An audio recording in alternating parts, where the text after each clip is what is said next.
கார்த்தி ரேவதி சீரியலை பற்றி தான் நம்ம இந்த வீடியோக்குள்ளே நம்ம பார்க்க போகிறோம். நம்ம வீடியோக்குள்ளே போகிறதுக்கு முன்னாடி நம்ம சேனலுக்கு யாரெல்லாம் சப்ஸ்கிரைப் பண்ணலையோ அவங்களாம் சப்ஸ்கிரைப் பண்ணிக்கிடுங்க. பக்கத்தில் உள்ள பெல் பட்டனை கிளிக் பண்ணுங்க. வாங்க வீடியோக்குள்ளே போகலாம். கார்த்தி தான் காட்டுறாங்க. கார்த்தி வந்து மயில் வாகனத்துட்டு சொல்கிறாங்க இந்த கும்பாபிஷேகத்தை தடுத்து நிறுத்துறதுக்காக அந்த சந்திரகலா அவங்க டீமோடு சேர்ந்துட்டு ஏதாவது ஒரு வேலையை பண்ணுவாங்க. அப்படிங்கும்போது என்ன கார்த்தின்னு சொல்கிற அப்படிங்கிறாங்க. ஆமாம், ஏற்கனவே வந்து அவங்க இந்த மாதிரி பண்ணிட்டாங்க அப்படிங்கவும் இது கிட்டதுமே மயில் வாகனம் அதிர்ச்சி அடைகிறாங்க. அடுத்து பார்த்தோம்னா அவங்க கார்த்தி வந்து ஒருத்தரை வந்து ஏற்பாடு பண்ணி வச்சுருக்கிறாங்க. அப்போ வந்து அவர் பார்க்கும்போது சிசிடிவி ஃபுட்டேஜை தான் வந்து அவங்க வந்து எல்லா பக்கமும் வந்து அந்த கேமரா வச்சுருக்கவும் அதே நேரத்தில் எங்கே பார்க்கும்போது முத்துவேலுவும் சிவனாண்டியும் வந்து அவங்க சாமி சிலையை எடுக்கிறதுக்காக வராங்க. இதை வந்து கார்த்தி பார்த்துருந்தாங்க. அப்போ சாமி சிலையை அவங்க எடுத்துகிட்டு போகவும் அவங்க எங்கே போகிறாங்கன்னு சொல்லிட்டு அவங்க ஃபாலோ பண்ணுறாங்க. அப்போ பார்த்தோம்னா சிவனாண்டியும் முத்துவேலும் சாமி சிலையை ஒரு இடத்துல கொண்டு வைக்கிறாங்க. அப்போ வந்து காளிமாட்ட சொல்கிறாங்க, காளிமா நீ போட்ட திட்டப்படியே சாமி சிலையை தூக்கி வச்சுது, இனிமேல் வந்து கோவில் கும்பாபிஷேகம் நடக்காது அப்படின்னு சொல்லிட்டு இருக்கவும் காளிமான் வந்து சொல்லிட்டு இருக்கிறாங்க, அவ்வளோதான் நம்ம கணக்கச்சிதமாக சாமி சிலையை எடுத்தாச்சுது, இனிமேல் அந்த சாமி சிறி எல்லாரும் தலை குனிஞ்சு அங்கே நிற்க வேண்டியதுதான், கோவில் கும்பாபிஷேகமும் நடக்காது அப்படின்னு சொல்லிட்டு இவங்க எல்லாரும் சந்தோஷப்பட்டு இருக்கிறாங்க. அடுத்த நாள் ஆனதுமே காலையில் வந்து பார்க்குறாங்க. பார்க்கும்போது கோயிலில் வந்து அவங்க சாமி சிலை இல்லாமல் இருக்குது. இதை பார்த்ததுமே எல்லாரும் அதிர்ச்சி அடையவும் அப்போ சிவனாண்டியும் முத்துவேலும் சொல்லிட்டு இருக்கிறாங்க, என்னது சாமி சிலை காணாமல் போச்சுது அப்படின்னு சொல்லிட்டு இருக்கும்போதே உடனே ஊர்க்காரங்களாம் வந்து எல்லாருமே பதட்டம் அடைகிறாங்க. என்னங்க இந்த மாதிரி நடந்து போச்சு அப்படின்னு சொல்லிட்டு இருக்கும்போதே அப்போ வந்து காட்டி சொல்கிறாங்க, யாரும் கவலைப்பட வேண்டாம், சாமி சிலை அங்கே தான் இருக்குது அப்படின்னு சொல்லவும் அப்போ வந்து பூசாரியும் சொல்லிட்டு இருக்கிறாங்க, ஆமாம் அம்மனுக்கு வந்து காலையிலேயே வந்து அபிஷேகம்லாம் பண்ணுறதுக்காக இங்கேருந்து நாங்கள் எடுத்துகிட்டு போய் எல்லா இதுவும் பூஜையெல்லாம் பண்ணி முடிச்சாச்சு அப்படின்னு சொல்லிட்டு அவங்க அம்மன் சிலையை எடுத்துகிட்டு வந்து இங்கே வைக்கவும் இதை கொஞ்சம் கூட எதிர்பார்க்காத சிவனாண்டியும் முத்துவேலும் அதிர்ச்சி அடைகிறாங்க. அடுத்து பார்த்தோம்னா கார்த்தி வந்து இவங்க எங்கே வச்சாங்களோ அந்த இடத்துல இருந்து சாமி சிலையை எடுத்துகிட்டு வந்துருந்தாங்க.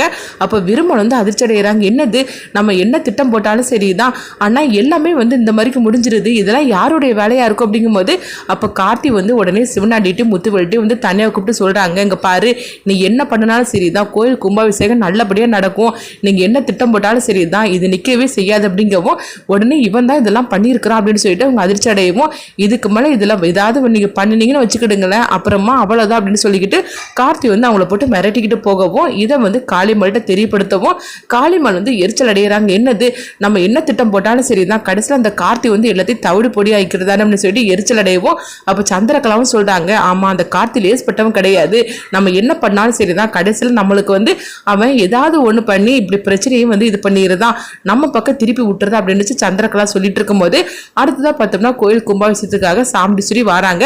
அப்போ இங்கே ரேவதி தான் காட்டுறாங்க. ரேவதி நினைக்கிறாங்க கோயில் கும்பாபிஷேகம்லாம் நல்லபடியாக நடந்துக்கிட்டு இருக்குது, இது நடந்து முடிஞ்சதுமே கார்த்தி வந்து அம்மா கிட்ட எல்லா உண்மையும் சொல்லிடுவாரு, எப்படியாவது சொல்ல விடாமல் தடுக்கணுமேனு சொல்லி நினச்சிட்டு இருக்கும்போதே அடுத்து பார்த்தோம்னா கோயில் கும்பாபிஷேகம் எல்லாமே நல்லபடியாக நடந்துக்கிட்டு இருக்குது. அப்போ சாமுண்டி சொல்லிட்டு வந்து ராஜராஜர் சொல்லிட்டு இருக்கிறாங்க, எங்கள் பாரு ஈஸ்வரி எல்லாம் நல்லபடியாக நடந்துக்கிட்டு இருக்குது, நீயும் வந்துட்ட அங்கே பாரு எல்லாரும் சந்தோஷமாக இருக்கிறாங்க அப்படிங்கவும் உடனே சாமுண்டீஸ்வரி வந்து பாட்டியை பார்த்துட்டு அவங்க கோவத்தில் தான் இருக்கிறாங்க. அப்போ வந்து பாட்டி வந்து சொல்கிறாங்க, எங்கள் பாரு ஈஸ்வரி இந்த கோயில் கும்பாபிஷேகம் எல்லாம் நல்லபடியாக நடந்துட்டுருக்குது, இதுக்கு நீயும் தான் காரணம், நீ மட்டும் வரலன்னா இவ்வளோ சந்தோஷமான விஷயம் நடந்திருக்காது, இந்த கோயில் கும்பாபிஷேகம் முடிஞ்சதுக்கப்புறமா எல்லோரும் வீட்டுக்கு வந்துட்டு தான் போகணும் அப்படிங்கவும் இங்கே பாரு கிளவி நான் ஒன்றும் உனக்காக வரல, இந்த ஊர்க்காரங்க கேட்டுக்கிட்டதுனால தான் நான் வந்தேன் அப்படின்னு சொல்லவும் உடனே வந்து எப்படியோ நீ வந்துட்டேலாம் அதுவே எனக்கு போகிற அப்படின்னு சொல்லிட்டு அவங்க நினைக்கவும் அடுத்தது அங்கே பார்த்தோம்னா ரேவதி தான் காட்டுறாங்க. ரேவதி வந்து ரொம்பவே சோகத்திலே இருந்துக்கிட்டு இருக்கும்போது அப்போ பாட்டி வந்து கேட்டுட்டு இருக்கிறாங்க, என்ன ரேவதி நானும் வந்ததுலேருந்து உனக்கு கவனிச்சுக்கிட்டு தான் இருக்கிறேன், என்ன ஆச்சு அப்படின்னு சொல்லி கேட்டுட்டு இருக்கவும் அப்போ ரேவதி வந்து சொல்கிறாங்க, பாட்டி இந்த கோயில் கும்பாபிஷேகம் நல்லபடியாக நடந்துட்டு இருக்கு சரிதான், ஆனால் இது முடிஞ்சதுக்கப்புறமா அவர் அம்மா கிட்ட எல்லா உண்மையும் சொல்கிறேன்னு இருக்காரு, அப்படி சொல்லிட்டாக்கி அவ்வளோதான், என்ன நடக்குமோ தெரியல, எனக்கு பயமாக இருக்குது, எப்படியும் அம்மா வந்து வீட்டை விட்டே துரத்திடுவாங்கன்னு சொல்லி எனக்கு பயமாக இருக்குது அப்படின்னு சொல்லவும் அப்போ உடனே வந்து ரேவதிக்கு நெஞ்சு வலி வந்துடுது.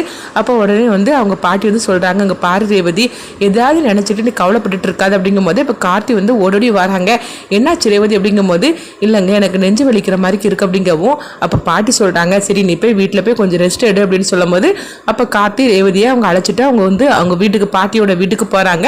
அப்போ அங்கே தீபாவதியை தான் காட்டுறாங்க. அப்போ கார்த்தி வந்து ரேவதி கிட்ட ரொம்ப அக்கறையோட நடந்துக்கிட்டு தாங்க இது தீபாவதி வந்து ஒளிஞ்சு நின்று பார்த்துட்டு இருக்கிறாங்க. அப்போ வந்து ரேவதி கிட்ட சொல்கிறாங்க, ரேவதி உனக்கு ஏதாவது வேணுமா அப்படிங்கும்போது எனக்கு ஒன்றும் வேண்டாங்க, கொஞ்சம் ரெஸ்ட் எடுத்தாலே போகிற அப்படிங்கும்போது சரி மொபைல் கையில் வச்சிருக்கிறேன்ல உனக்கு ஏதாவது அவசரம்னா உடனே நீ ஃபோன் பண்ணு நான் வந்துடுது அப்படிங்கவும் சரிதான் கார்த்தி அப்படிங்கிறாங்க.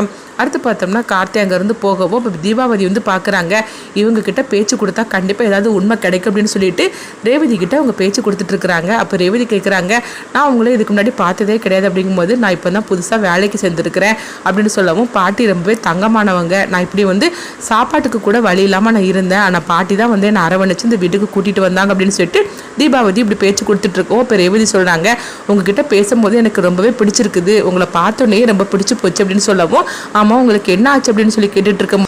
அப்போ ரேவதி வந்து தனக்கு எப்படி அடிபட்டுச்சுது என்ன ஆச்சு அப்படின்னு சொல்லிட்டு இருக்கவும், அப்போ தீபாவதி வந்து கேட்குறாங்க, உங்கள் கணவருக்கு வந்து உங்கள் மேலே ரொம்பவே பிரியமோ அப்படின்னு சொல்லி கேட்டுட்டு இருக்கவும், ஏன் அப்படி கேட்குறீங்க அப்படிங்கும்போது, இல்லை நானும் கவனித்தேன், உங்கள் கணவர் வந்து உங்கள் மேலே ரொம்பவே அக்கறையோடு இருக்கிறாரு, இதை பார்க்கும்போது என் கண்ணே பற்றும் போலுக்கு, அதே மாதிரிக்கு நீங்களும் உங்கள் கணவர்கிட்ட ரொம்ப பாசமாக இருக்கிறீங்க, என்ன 2 பேரும் லவ் பண்ணி கல்யாணம் பண்ணிக்கிட்டீங்களா அப்படிங்கும்போது, இல்லை எங்களுக்கு லவ் மேரேஜெல்லாம் கிடையாது, உண்மையை சொல்ல போனால் நாங்கள் 2 பேருமே வந்து பிடிக்காம தான் கல்யாணம் பண்ணிக்கிட்டோம் அப்படின்னு சொல்லவும், என்ன ஆச்சுது அப்படின்னு சொல்லி கேட்டுட்டு இருக்கவும், எங்ககிட்ட சொல்கிறதுக்கு உங்களுக்கு வந்து பிடிச்சிருந்தா சொல்லுங்கள், இல்லைன்னா சொல்ல வேண்டாம் அப்படிங்கும்போது, இல்லை எனக்கு உங்களை பார்த்ததுமே பிடிச்சி போச்சு அப்படின்னு சொல்லிக்கிட்டு கார்த்திக்கும் அவங்களுக்கு எப்படி எந்த சூழ்நிலை கல்யாணம் நடந்ததுன்னு எல்லா விஷயத்தையும் சொல்லிட்டு இருக்கிறாங்க. இது எல்லாத்தையும் தீபாவதி கேட்டுட்டு இருக்கவும், அப்போ உடனே வந்து அவங்க வந்து தீபாவதி கேட்டுட்டு இருக்கிறாங்க.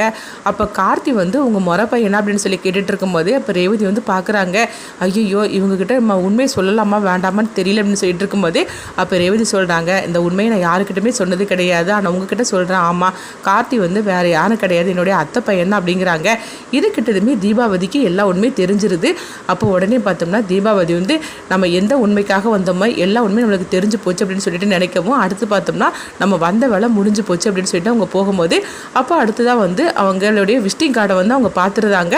அப்போ வந்து ரேவதி கண்டுபிடிச்சிருந்தாங்க, ஓஹோ இவங்க வந்து வேலை செய்யப்பட்டவங்க இல்லை, இவங்க இந்த மாதிரிக்கு அதிகாரி அப்படின்னு சொல்லிட்டு ரேவதி கண்டுபிடிச்சிருந்தாங்க. அப்போ வந்து ரேவதி வந்து தீபாவதிட்ட கேட்குறாங்க, ஆமாம் நீங்கள் தான் வந்து எங்கள் அம்மா வந்து கார்த்தி யாருன்னு சொல்லி கண்டுபிடிக்கிறதுக்காக வந்து அனுப்புனாங்களே, அவங்க தான் நீங்களா அப்படின்னு சொல்லி கேட்டுட்டு இருக்கவும், இதை கேட்டதுமே தீபாவதி அதிர்ச்சி அடைகிறாங்க.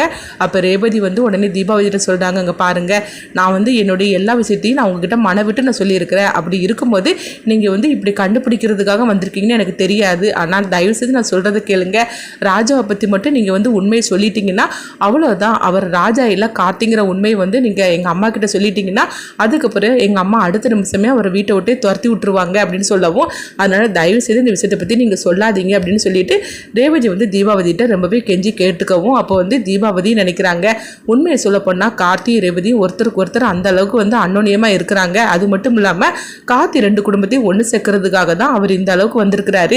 அவர் எவ்வளோ பெரிய கோடீஸ்வரர், ஆனால் சாதாரணமாக டிரைவராக வந்து இவங்க வீட்டில் இருக்கிறாரு. இது எல்லாத்துக்கும் காரணம் 2 குடும்பத்தையும் ஒன்று சேர்க்கறதுக்காக தான் அப்படின்னு சொல்லிட்டு தீபாவதியும் தன்னுடைய மனசை வந்து அவங்க மாற்றிக்கிட்டு தாங்க. இப்போ ரேவதி கிட்ட சொல்கிறாங்க, ரேவதி நீ கவலைப்படாத, கண்டிப்பாக உங்கள் அம்மா கிட்ட நான் உண்மையை சொல்ல மாட்டேன் அப்படிங்கிறாங்க.